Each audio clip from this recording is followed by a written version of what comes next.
Hello dear students, welcome to your English class. So as you know, we are doing the question answers of the lesson The Tiger in the Tunnel, and we have done one long question of this lesson. Now we are going to do its next one. Now come to the question. Describe Baldu's encounter with the tiger. Tiger ਦਾ ਤੇ ਜਿਹੜੇ ਬਾਲਦੂ ਦੀ ਝੜਪ ਹੋਈ ਸੀਗੀ ਉਸ ਨੂੰ ਤੁਸੀਂ describe ਕਰਨਾ ਹੈ. One night Baldu as usual went to the signal post to see if lamp was burning. As usual means कि ਜਿਵੇਂ ਹਰ ਰੋਜ਼ ਹਰ ਰਾਤ ਦੀ ਤਰ੍ਹਾਂ ਬਾਲਦੂ ਆਪਣੀ ਡਿਊਟੀ ਨਿਭਾਉਂਦਾ ਸੀ ਦੇਖਣ ਲਈ ਕਿ ਲੈਂਪ ਪੋਸਟ ਤੇ ਜਾਂਦਾ ਸੀ ਸਿਗਨਲ ਪੋਸਟ ਦੇ ਉੱਤੇ ਕਿ ਜਿਹੜਾ ਲੈਂਪ ਹੈ ਉਹ ਜਗ ਰਿਹਾ ਹੈ ਜਾਂ ਨਹੀਂ ਜਗ ਰਿਹਾ. ਤਾਂ ਉਸੇ ਰਾਤ ਵੀ ਉੱਦਾਂ ਹੀ ਆਪਣੀ ਡਿਊਟੀ ਨਿਭਾਉਣ ਵਾਸਤੇ ਜਾ ਰਿਹਾ ਸੀ. There he heard the thump and soon he saw a tiger moving towards him. ਤਾਂ ਉੱਥੇ ਉਹਨੇ ਥੰਪ ਦੀ ਆਵਾਜ਼ ਸੁਣੀ, ਮੀਨਸ ਧਰਮ ਦੀ ਆਵਾਜ਼ ਸੁਣੀ. ਤਾਂ ਜਦੋਂ ਉਹਨੇ ਦੇਖਿਆ ਕਿ ਟਾਈਗਰ ਉਹਦੇ ਵੱਲ ਨੂੰ ਆ ਰਿਹਾ ਆ. Flight was impossible at that time. ਤਾਂ ਉੱਥੋਂ ਭੱਜਣਾ ਉਹਦੇ ਲਈ ਮੁਸ਼ਕਿਲ ਹੋ ਚੁੱਕਿਆ ਸੀ. Baldu grasped his axe firmly that he always carried with him. grasp ਹੁੰਦਾ ਆ ਕਿਸੇ ਚੀਜ਼ ਨੂੰ ਕੱਸ ਕੇ ਜ਼ੋਰ ਦੀ ਪਕੜਨਾ. ਤਾਂ ਜਿਹੜੀ ਐਕਸ ਕੁਫਾੜੀ ਉਹ ਹਮੇਸ਼ਾ ਆਪਣੇ ਨਾਲ ਰੱਖਦਾ ਹੁੰਦਾ ਸੀਗਾ ਉਸਨੂੰ ਉਸਨੇ ਕੱਸ ਕੇ ਪਕੜ ਲਿਆ. Soon the tiger reached there and attacked Baldu with his right paw. ਤਾਂ ਉਸਨੇ ਜਲਦੀ ਹੀ ਟਾਈਗਰ ਨੇ ਬਾਲਦੂ 'ਤੇ ਅਟੈਕ ਕਰਨ ਦੀ ਕੋਸ਼ਿਸ਼ ਕੀਤੀ.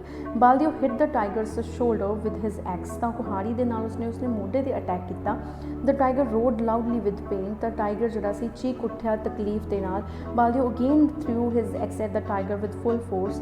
ਤਾਂ ਬਾਲਦੂ ਨੇ ਦੁਬਾਰਾ ਫਿਰ ਆਪਣੀ ਪੂਰੀ ਤਾਕਤ ਲਗਾ ਕੇ ਜਿਹੜੀ ਐਕਸ ਕੁਹਾੜੀ ਸੀਗੀ ਉਹਦੇ ਵੱਲ ਮਾਰੀ. This time the axe caught the tiger on the shoulder almost severing his legs. ਉਸਦੀ ਲੈਗਸ ਦੇ ਕੋਲੋਂ ਹੁੰਦੀ ਹੋਈ ਉਸਦੇ ਸ਼ੋਲਡਰ ਦੇ ਵਿੱਚ ਜਾ ਕੇ ਅੜਕ ਗਈ.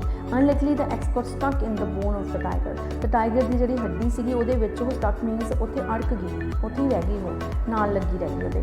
Now Baldu had no weapon. Now ਹੁਣ ਬਾਲਦੂ ਕੋਲੇ ਕੋਈ ਵੀ ਵੈਪਨ ਨਹੀਂ ਸੀ. The tiger sprang upon him and tore him to pieces in a few minutes. ਤਾਂ few minutes ਥੋੜ੍ਹੇ ਜਿਹੇ ਸਮੇਂ ਦੇ ਵਿੱਚ ਹੀ ਉਸਨੇ ਟਾਈਗਰ ਨੇ ਬਾਲਦੂ ਨੂੰ ਪੀਸਸ ਦੇ ਵਿੱਚ ਕਨਵਰਟ ਕਰ ਦਿੱਤਾ. The tiger sat down. Tiger ਬੈਠ ਗਿਆ. He roared with pain now and then. ਤਾਂ ਚੀਕਣ ਲੱਗਿਆ ਤਕਲੀਫ ਦੇ ਨਾਲ.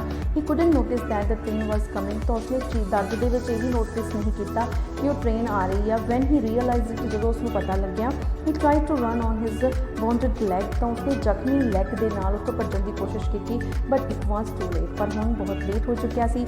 And the tiger too was cut in half by the engine. ਤਾਂ ਇਸੇ ਤਰ੍ਹਾਂ ਕਿ ਜਿਹੜਾ ਟਾਈਗਰ ਸੀਗਾ ਉਸ ਤੋਂ ਬਾਅਦ ਜਿਹੜਾ ਕਿ ਇੰਜਨ ਦੇ ਥਰੂ ਇੰਜਨ ਜਦੋਂ ਦੇ ਵਿੱਚ ਵੱਜੀ ਟ੍ਰੇਨ ਵਿੱਚ ਜਦੋਂ ਦੇ ਵਿੱਚ ਤਾਂ ਉਹ ਵੀ ਆਪਣੇ ਆਪ ਹੀ ਉੱਥੇ ਹਾਫ ਮਤਲਬ ਕੱਟ ਹੋ ਗਿਆ, ਪੀਸਸ ਦੇ ਵਿੱਚ ਕਨਵਰਟ ਹੋ ਗਿਆ. So this is about the encounter of Baldu and tiger.